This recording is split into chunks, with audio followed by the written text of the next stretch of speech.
Hey, it's an Eliza Let's Analyze. We're going to talk with Soren today.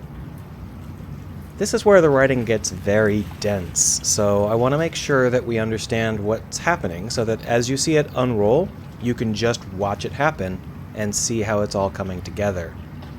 That should help you more than having me cut in every 3 or 4 seconds to tell you what's up. This is a game that operates on layers, and I know that a lot of people don't like that idea, but think about it like a house. You live on the inside of a house, but your house still has a roof and a foundation, and if it doesn't have those, it sucks as a house. Same idea here. The story has layers not because the writer wants to dazzle you, but because it makes the story hold together. Raynor has to operate on 3 layers at the same time, and each of those layers powers the other layers.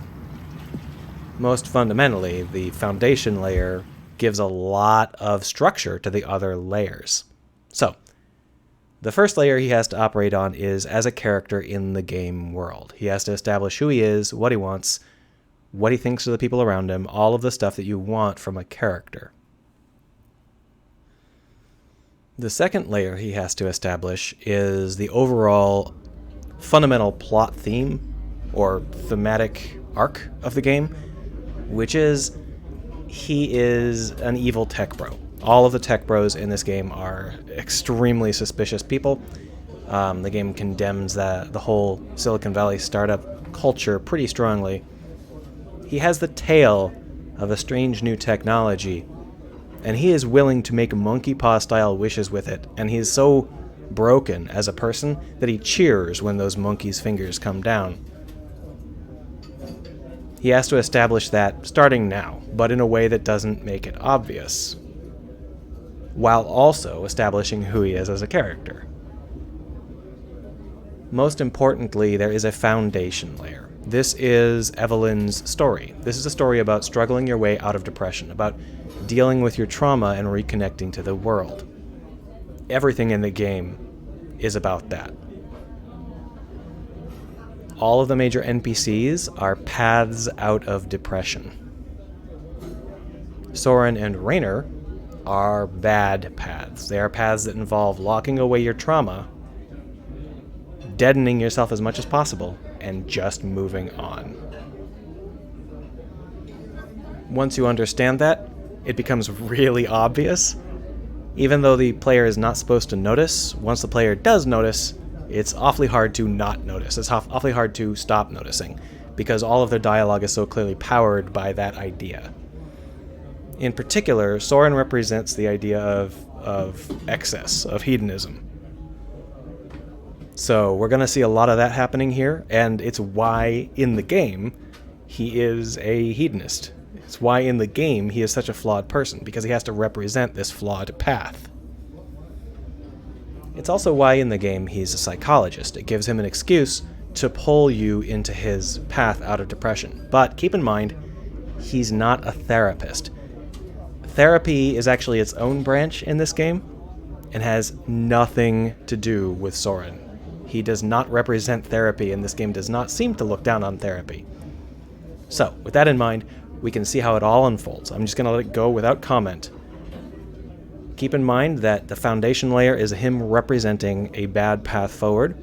Then there's a layer of him setting up the thematic overarching tones of the game. And then there's him representing himself. If you get lost in the flow of the words, simply start over and try again. The words are very well crafted, but I want you to see what the power flow is that chains these things together. Also, keep an ear out for music. It's turned down pretty low, but it's still used to highlight a lot of important elements.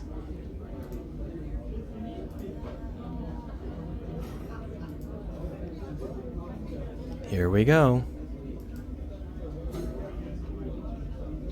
Would you like to start with some fresh oysters? No. Well, I might order some for myself then. Evelyn, I've wanted to ask, what brings you back? Back? Back to the world, the land of the living. I know you were having a difficult time after what happened. Sure, I don't know. I guess I thought it was time, finally. Yes, I understand. Every trauma takes time. Time to heal, or if not heal exactly, at least to move on. And taking action is a good way to do that. So I salute you. You want to do his memory right, don't you? That's not what this is about. Well, whatever your motivation. Your reappearance happens to coincide with a critical time for me. As you saw, I've just split with Skanda in a very public way in order to pursue an entrepreneurial path. Presumably, Raynor's found you as well. Yeah, he said he wants to speak with me.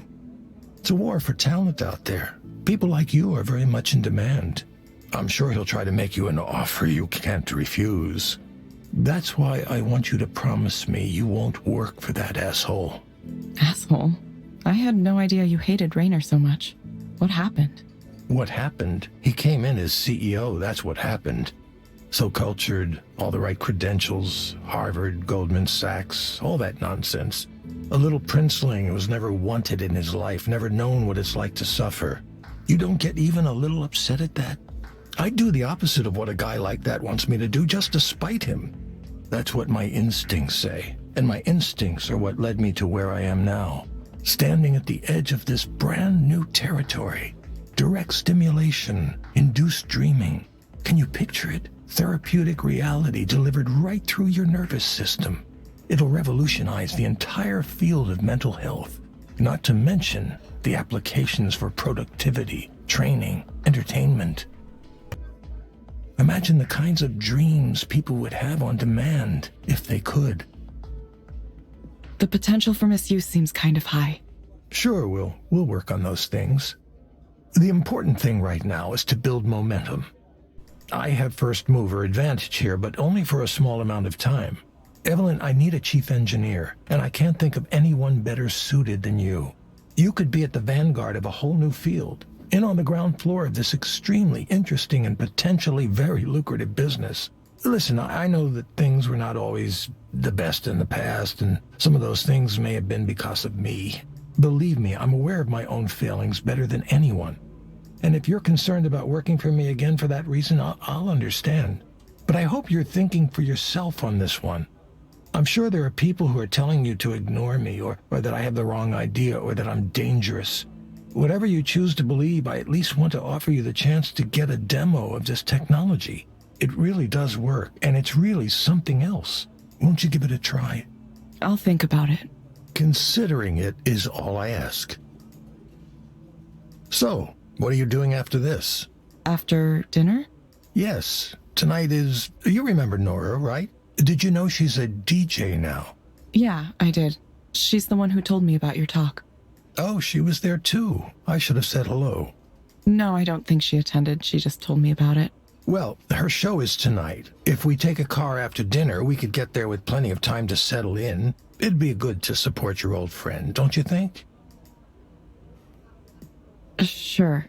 No need to be frightened. I mean, I know it's a jouissance, which is... Which is what? Oh, you don't know. As a performance space, it has a bit of a theme to it. It's pretty tame, really. They take on the aesthetic, but it's not necessarily the whole point of it. It's for people who want the image of the thing, the trappings, without getting in too deep with the real culture. What are you talking about? What theme? Oh, I didn't mention? It's sort of, well, there's a little bit of bondage theme there. You know, BDSM. How do you know so much about this? It's one of my research areas, in fact. The psychology of S&M is fascinating. I'll go, for Nora's sake. That's the spirit. It happens to be tonight, so we should seize the moment. Don't worry, it isn't a date. Not unless you want it to be. Soren? Yeah, okay. I'm working on it, trust me. Let's go after we wrap up here. And that was the Soren theme. Soren's arc there seems at first glance like a pretty basic setup the sort of thing that you might see in any given game, right? He's just talking. And he's kind of talking in a weird way, though, isn't he? He's kind of covering ground that we've already covered. Well, that's kind of a little bit strange, isn't it? No, not if you consider it from the idea of what the game is trying to establish.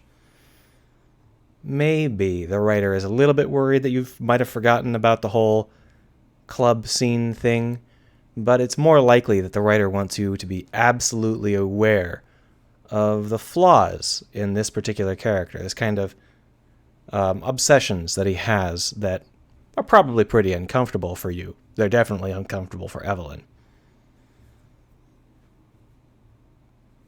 I hope that this was a fun example of how to use layered writing to power your story, because all of the other layers are powered by the foundation. The reason Soren is who he is and does what he does is because of the foundation. If I had any complaints about the writing in this game, it would simply be that sometimes it's integrated a little bit too obviously. But, I mean, that's like aiming for the moon and landing 1 foot off from where you thought you were going to land. It's such a minor complaint that I'm only making out of habit. This game is quite well written, in my opinion. Feel free to tell me below what you think, and next time we'll go and have an S&M Club scene with an old man. How fun!